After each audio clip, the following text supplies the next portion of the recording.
institutionnels, ils ont travaillé pour la réussite de ces sommets. Merci, vraiment.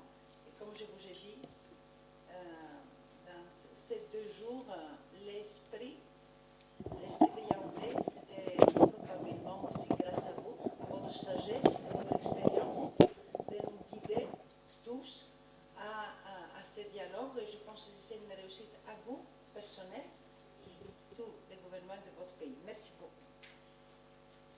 Je voulais aussi, dans cette, de dire aussi que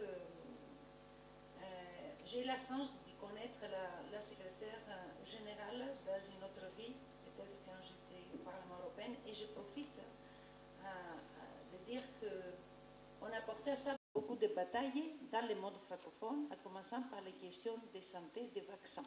La période du Covid-19, en tant que médecin, permettez-moi de dire merci parce qu'on a réussi ensemble, Sœur Louise, à mettre le vrai sujet, qui est, comme c'était le Covid-19, de le mettre au centre de la francophonie et donner des réponses vraies.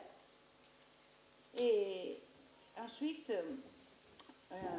j'aimerais parler un petit peu de cet sommet que nous avons la chance et l'honneur d'organiser. C'est vrai qu'après 33 ans, le président de la République, Emmanuel Macron, vous savez, il a un attachement à la langue française et le multilinguisme. Ce n'est pas par hasard qu'on a eu depuis 2018 un plan au niveau national. Il a voulu beaucoup que ce sommet soit fait à notre pays, en France. Alors, cet 19e alors, sommet de la francophonie se tiendra le 4 et le 5 octobre 2024 et ce sera le sommet de Villers-Cotterêts. En effet, le château de Villers-Cotterêts sera le cœur battant, on peut dire, du sommet au sein de cette cité internationale de la langue française, avec la secrétaire générale. Et on a fait l'inauguration lundi.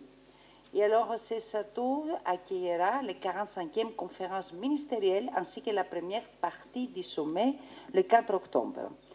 Comme je vous ai dit, c'est un lieu historique, plein d'histoire, parce qu'à cet lieu et à ce château, François Ier a signé en 1539 l'ordonnance qui fit du français en lieu et place du latin la langue officielle pour les actes administratifs et juridiques en France, dans le respect de la diversité de toutes les langues locales au moment.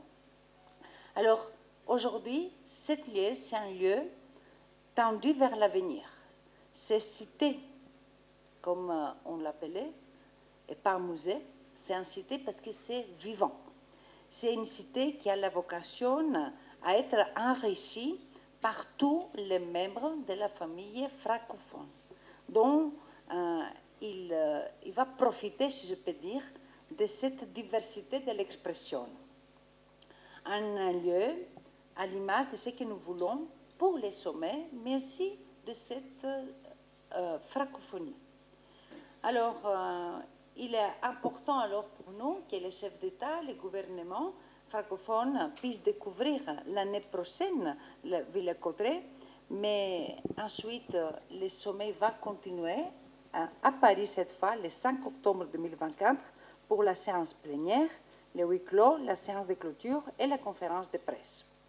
Alors, le thème maintenant, il a été choisi par la secrétaire générale et le président de la République, où ils se sont tombés d'accord immédiatement, c'était créer, innover et être prendre en français. Et c'était une thématique, chère Louise, presque imposée naturellement. Car les Français, il a cette dans ces mots, dans cette langue, on trouve quelque chose de créatif, d'inventif, comment on dit le genius, ingéniosité. Non, c'est exactement ça, un peu la langue française. Et c'est une façon de voir le monde. Et comme on dit, il conjugue les possibles, la langue d'opportunité, comme je l'appelle. Alors voilà, vous savez très bien qu'en France, en 2024, Madame la Secrétaire Générale, nous avons pensé ensemble qu'à partir du 20 mars 2024, on va faire vivre la francophonie dans l'espace francophone en France et partout dans le monde, comme une flamme qui voyage partout pour y arriver à Villers-Cotterêts le mois d'octobre 2024. Et alors, et là, elle culminera avec les villages de la francophonie. Toute cette période, alors, on l'appelle Festival de la francophonie parce qu'il va être ouvert par beaucoup des initiatives que les États membres de la francophonie peuvent proposer. Et pour finir, je vais dire, pour nous, pour la France, accueillir ce sommet, c'est vraiment une grande opportunité.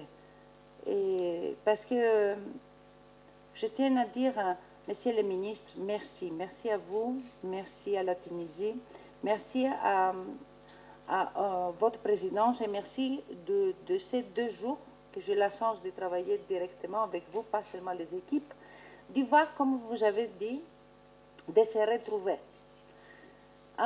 Qu'est-ce que je découvre partout au monde où je suis allée? Au fond, à travers la langue et je suis sûre, cet humanisme qui porte la langue française, c'est important que se retrouve. Vous avez parlé de la famille.